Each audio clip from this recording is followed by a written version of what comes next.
Okay, today I'm working on my Kubota L48 tractor loader backhoe. Not a lot of information on these tractors out there on YouTube, so I decided I would try to video a few things that I'm doing on it and help some folks out. I am rebuilding the back cylinder on the T1100 backhoe. I think it's a T1100, I'm pretty sure that's what it is. Yes, BT1100 actually. And might do a video on that as well, but I do have it off the machine, but I hadn't got into it. But what I want to talk about today is the fan belt on the L48. Kind of difficult to replace.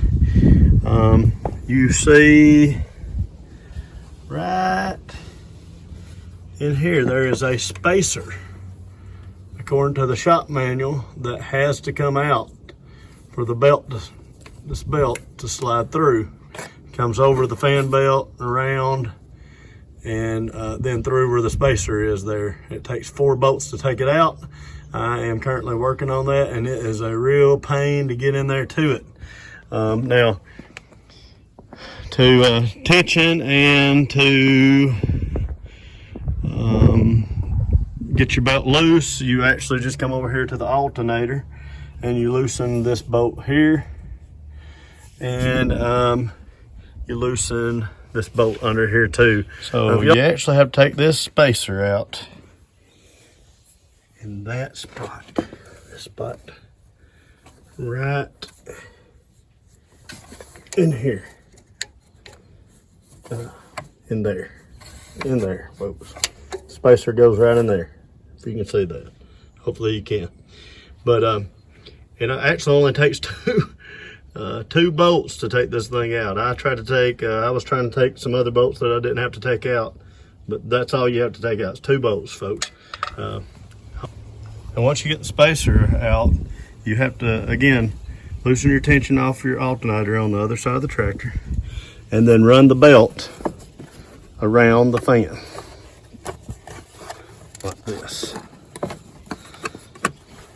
And see if I can get it while I'm filming.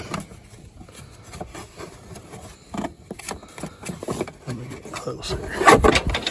Voila. Fan belt. Right there. And that one's in bad shape, folks.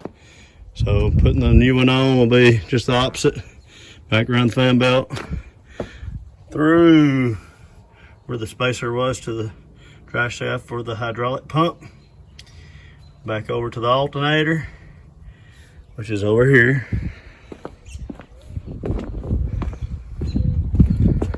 Back to the alternator right here. And then we'll tighten it up and get the proper tension on it. And okay, folks, my new fan belt was, whenever I went to put it on, it seemed to be a lot tighter and a little difficult to get around the pulley of the alternator after I had it, routed in there the way it's supposed to go. So what I did is I really loosened this bottom anchor bolt or pivot bolt for the alternator. I loosened it off really, almost all the way out, to be honest with you. And I took the top nut. I'm sorry, I've got it in my other hand, using to hold the phone with. I took this one all the way out, so the set nut, I guess, is what it is, to set the tension. So now I've got the belt back on. I'm gonna set the tension and put the spacer back in for the hydraulic drive shaft, and this project will be done. Thanks. Okay, some of you may be wondering, how in the world am I going to get that spacer back in? Well, you can actually, of course, I'm very ambidextrous, blessed to be like that, but you can actually, what you do is you slide the spacer back in, kind of feel and line up your holes from your drive shaft for your hydraulic pump and your flywheel, and line up those holes as close as you can, and then slide your spacer in, and feel again, make sure you slide the spacers in between this bolt and the bottom bolt, or you won't be able to spin it in place. Make sure you go center of that in between them. But what I did is I just simply slid the spacer in, and the spacer is actually kind of snug in there, so it won't fall completely out, luckily. And then I slid my bolt in, and then I just worked it with my fingers, and with one hand. You can only get one hand in here.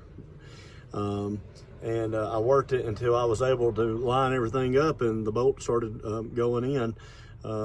And then after I got the first one in on this side, I just reached across and did the other one on the other side, and it just about lined itself up because, obviously this one was in, and so it doesn't take as much to get it lined up. But they actually went in really easy, a lot easier than what I thought they would. So I hope this helps. Thanks for watching.